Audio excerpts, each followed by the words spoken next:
Hello everyone and welcome back to the Great Book of Grudges. My name is Nathan and today we're going to talk about Warhammer The Old World. You see, Warhammer The Old World is likely this year as it is the 40th anniversary of Warhammer Fantasy. What better time to release a new edition? Well, it's a new system, but we're all pretty much just calling it 9th edition.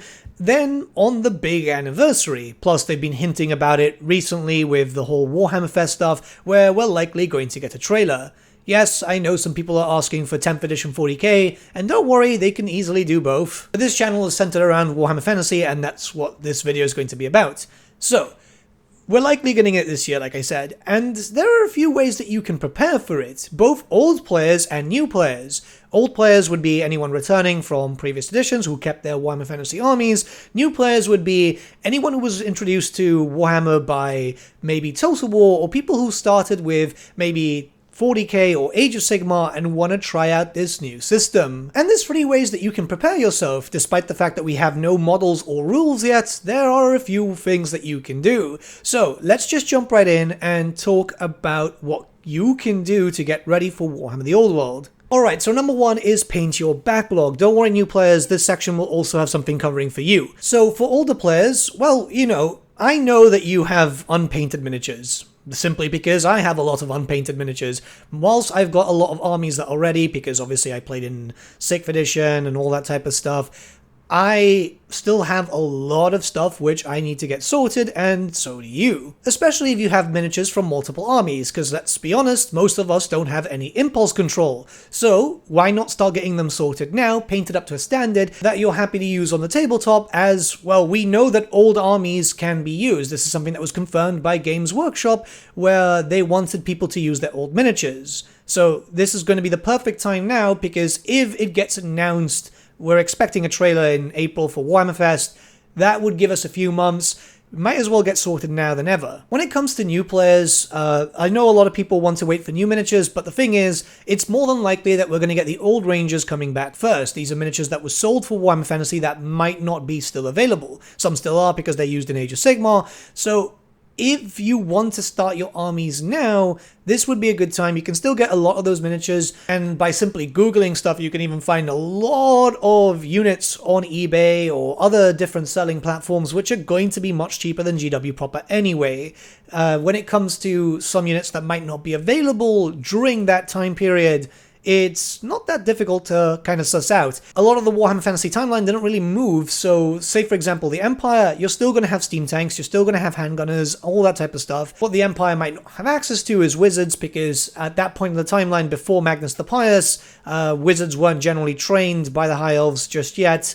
So it's a bit of a grey area, but they might change stuff around. But the basic stuff like, state troopers and all that type of stuff, yeah, you're fine. And for those that are interested in Grand Cafe and Kislev, these are 2 factions which were newly confirmed, new armies for Warhammer The Old World. Yeah, you're going to have to wait, unfortunately, but what you can do is buy a kit, just one kit of, say, for example, state troops as they're humans, and do test schemes. See how everything would fit for you, what type of paint style you'd like for the eventual coming of your Kislevites or Cathayans. Further to this, square bases are kind of hard to find, so you're going to have to go onto other websites. I, for example, use Green Stuff World for square bases, but the reason why I'm talking about squares is because it's going to be the main thing for the game. So if you play Age of Sigmar and Warhammer 40k, you normally deal with circular bases, but this game is going to be a little bit different to you. Not only that, but I would suggest either magnetizing your miniatures, or using super glue at the feet, very small dabs of super glue, rather than plastic glue, as you might have to make them go into a larger base when Old World eventually comes out. Because there are rumors, and I don't really want to discuss rumors, but there is a really strong rumor that the base sizes that were commonly used in Warhammer Fantasy might be increased for Old World. This is something very, very important to know, because, well, yeah, base sizes are part of your rules, essentially. Next would be familiarize yourself with rules, and I know this sounds very odd because we don't have the rules for Warhammer The Old World just yet, but what you can do is go back to older editions and get used to the setting. So, first for older players. Older players mostly have carried on playing, or they've been playing fan systems and stuff, but the best thing that you can do is obviously go back and get the dust off, just in case you have quit, if you're coming back from a lengthy break after the end times, because, well, let's be honest, a lot of people did take a break. In regards to newer players, either Age of Sigmar players, 40k players, or just people who've never played before, well, Warhammer Fantasy was very, very different to the other settings because it was regimental combat. We had a lot of charts to fight with, the hold to hit to wound charts and stuff. So getting used to the older systems, particularly I'd say 8th or 6th edition, as those were the most commonly played, when the new rules come out, which we know are going to be based from 3rd edition all the way up to 8th edition, well, that means that you're not going to be as confused. Because the very basics, this would be movement, possibly combat, magic, all the usual stuff that really hasn't changed too much over the editions, that's going to stay the same. Or at least it's going to stay as close to the same as possible. So yeah, this is going to be a good way for newer players to just get ready, so when the edition comes out, it's just learn the changes and go. I, for one, have been doing this, same as painting up my miniatures. I've been playing some games of 8th and some of 6th, just to kind of get rid of the dust and, the rust from not playing for a while, and yeah, I'm having fun anyway. It's just fun in general. Again, in regards to this, you might not have armies ready, and obviously you're not going to be able to play. It doesn't matter if they're painted or not, especially for these types of things, but just in general, you might not have the miniatures, right? So you could use programs like, say, for example, Tabletop Simulator, which something that Games Workshop does frown upon because, well, it's not an official thing, but you can find all the editions pretty much there, and you can play it there and learn there. I know that's what a bunch of people in my Discord community have been doing, and I think that's actually quite a good thing, because it gets them ready for the eventual drops. It's a pretty good program, especially when you just want to kind of read over. I've got all the books myself, but I know some people just want to learn through doing rather than just through reading, and yeah, these types of things are always good. And lastly, this is for both new and old players, but familiarize yourself with the lore. So most people who know about Warhammer Fantasy and in turn Warhammer The Old World will know it through either playing older editions of Warhammer Fantasy or even, Total War, video games in general. But when you think about Warhammer Fantasy, you think about, Karl Franz, Archaon the Everchosen, all these big names and big events that happened during that period. But that's not what you're going to see. Warhammer The Old World is actually set a few hundred years in the past, right before the Great War Against Chaos and the Siege of Prague. We've had the setting itself confirmed very recently, even though we all kind of knew, and yeah, this is going to be very, very different. Like I said, the Empire might not have access to wizards. A lot of the mortal characters that you know, so Karl Franz, Balthazar Geld, Fulgrim Grudgebearer, those people are not even alive yet. The elves, generally, yes, Malekith will be around, Tactless Tyrion, Alariel, pretty much every single demon. The Cathayan dragons we know are around, so Miao Miao and Zhao Ming are still there. But yeah, in general, this is going to be a different plot point. There's a new big bad, well, he's an old big bad, but this is Asavar Kul, who is an absolute unit. I'm actually going to have a video on him at some point next week. But there's a lot of really grim lore that happens during this period, and if you're interested in lore, in most cases you will read through the fluff that's provided in your army books and so on.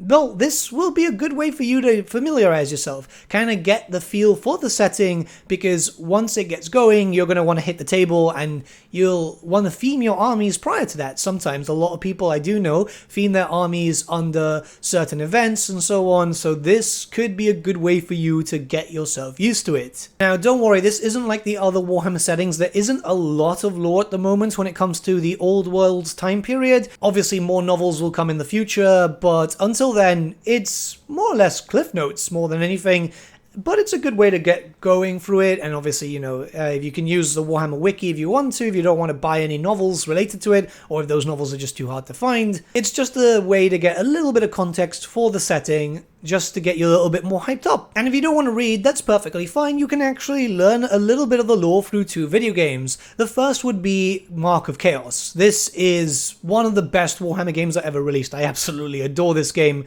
and it gives you a little bit of context post Great War of Chaos. However, it still gives you a little bit of lore, and it's generally a fun game. You can still find this on Good Old Games, and yeah, it's got a decent story. In all honesty, it'll get you some context regarding the Warriors of Chaos around that time. the Skaven, how you're dealing against the Empire. The graphics are dated, obviously, but this is because it's a pretty old game, but I'm telling you, right, it is a very good Warhammer game. It's one of those rare occurrences where a good game was actually released. There's an expansion to it too, and in general, you're just going to be able to have some fun. The second game would be Chaos Spain, which I kind of like, but also hate this game. You see, it's very Diablo-like, and I like those styles of games. The problem is that the devs kind of just abandoned this project after a few DLCs, but the story is good. The story is actually pretty good. This is set during Magnus the Pious, once again, old world setting. There's a lot of demons, there's a lot of enemy variety, which is absolutely phenomenal, despite the fact that they did cut a lot of corners by reusing a lot of the animations and riggings, which was very obvious. Like the Tomb Kings, when you do fight the Tomb Kings, will be using the same animations as a bunch of demons. But it's a decent game, and you can get it for cheap, so if you want to learn a little bit more of the setting, because the context is provided there, it's probably going to be the best way to go. So yeah, these are just 3 ways to be able to prepare for Warhammer The Old World in advance, which I think is going to help out a lot of people. I did have a lot of people asking, hey, what could be done? What could I do? And yeah, this is basically what you could do. The idea is get yourself ready and just have fun when it eventually launches. I'm hoping it will be this year. It feels like it's going to be this year, but you never know.